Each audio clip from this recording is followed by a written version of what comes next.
Aloha guys, Scuba Chris here. Now remember when I just did my video on my Solterra 10 and I showed how to put a piece of rubber flap over that to help extend your long distance casting by taking off all the strain off your thumb?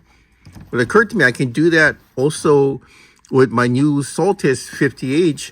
So I got way more tubing left from an old. Okay, so the first thing I do is take off the boiling tuna distance trigger. Okay, we got that off. So now we're gonna disconnect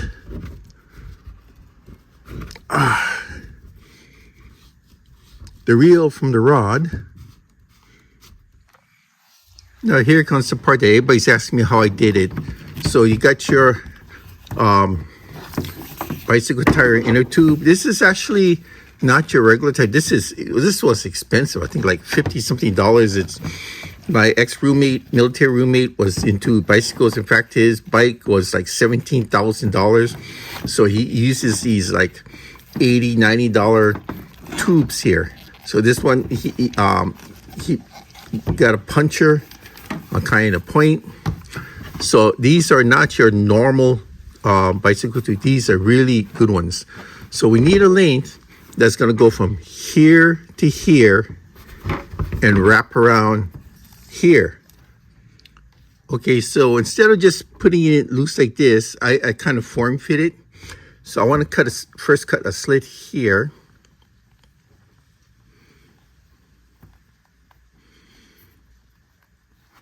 Okay, and you'll see why I'm doing this in a moment.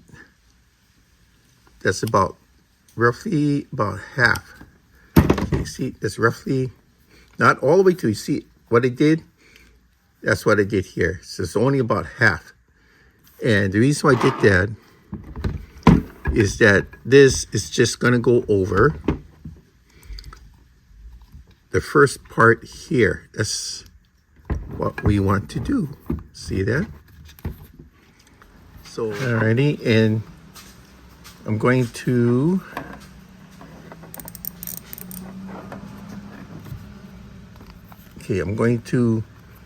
be thumbing it mostly on this side. Okay, so I want to bring this around to that side, which means as we bypass this part here, and we got just enough of the first part right there. So we're going to put it in like this, and let me go cinch that up.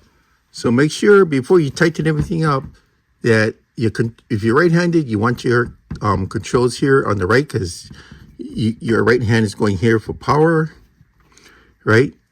So because you don't want to reverse this. So let me show you what's next. Okay, we're gonna put the bracket back next. So this is what's gonna look like. Now I usually draw like an imaginary line right there, and I'll put this like maybe a 1/4 inch just past that imaginary line. So that'll be roughly about there. It's not rocket science, you don't have to be that exact. And there you go with that. So the last part I'm gonna do is I'm gonna cut a slit in this.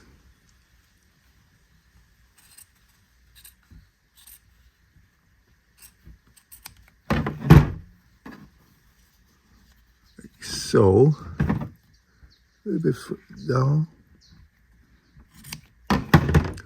There. So this is what it's going to look like. When I do this, see, I'm going to get a little bit more feel because instead of the rubber being double, now it's going to be single.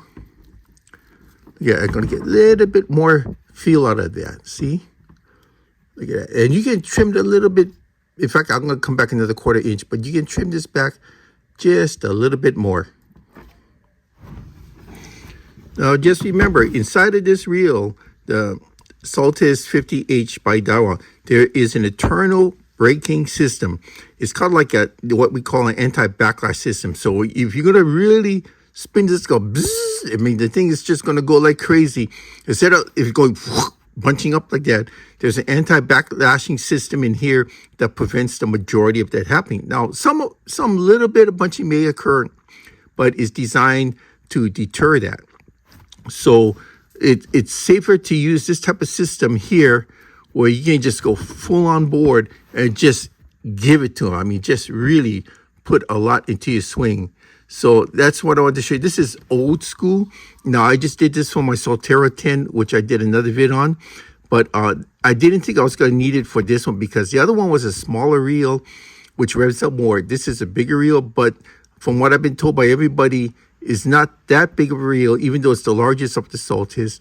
But this one revs up a lot. So I decided it's just better to have this because it's better than not having it. Alrighty? Thank you.